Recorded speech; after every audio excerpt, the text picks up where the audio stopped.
Tamil superstar Thalapathy বিজয় এখন রাজনীতির ময়দানে। 2026 সালের তামিলনাড়ু বিধানসভা নির্বাচনকে সামনে রেখে রীতিমতো শোরগোল ফেলে দিয়েছেন তিনি। সম্প্রতি নির্বাচনের মনোনয়নপত্রের সঙ্গে নিজের স্থাবর ও অস্থাবর সম্পত্তির হিসাব দাখিল করেছেন এই তারকা। আর সেই হলফনামা প্রকাশ্যে আসতেই চোখ কপালে উঠেছে নেটিজেনদের। 2026 সালের হিসেবে দেশের অন্যতম ধনী অভিনেতা ও রাজনীতিকের তকমা এখন বিজয়ের গায়ে। অস্থাবর সম্পদের খতিয়ান হলফনামার তথ্য অনুযায়ী বিজয়ের অস্থাবর সম্পদের পরিমাণ প্রায় 404 কোটি 58 লাখ টাকা। 2024-25 অর্থবছরে তার বার্ষিক আয় দেখানো হয়েছে প্রায় 184 কোটি টাকা। অবাক করার মতো বিষয় হলো, কোটি কোটি টাকার মালিক হওয়া সত্ত্বেও বিজয়ের হাতে নগদ রয়েছে মাত্র 2 লাখ টাকা।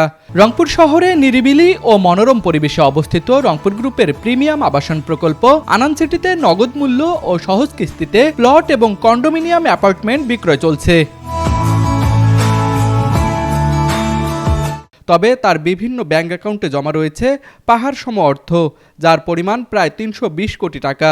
বিজয়ের দুই সন্তান জেসন সঞ্জয় ও দিব্যাস আশার ব্যাংক অ্যাকাউন্টেও জমা আছে প্রায় 4 লাখ টাকা। অন্যদিকে তার স্ত্রী সঙ্গীতার ব্যাংক অ্যাকাউন্টে জমার পরিমাণ প্রায় 10 কোটি 53 লাখ টাকা। তার স্ত্রী সঙ্গীতার কাছে থাকা সোনা, রূপা ও হীরের গয়নার বর্তমান বাজার মূল্য প্রায় 15 কোটি 51 লাখ টাকা।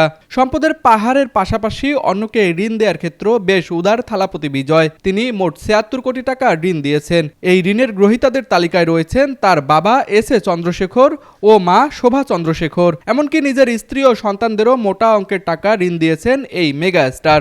স্থাবর সম্পত্তির দাপট, বাড়ি ও জমির দিক থেকেও বিজয় রীতিমতো ঈর্ষণীয় অবস্থানে। হলফনামা অনুযায়ী বিজয়ের নামে রয়েছে একাধিক বিলাসবহুল বাড়ি ও জমি। তামিলনাড়ুর বিভিন্ন এলাকা জুড়ে তার এই স্থাবর সম্পত্তি ছড়িয়ে রয়েছে।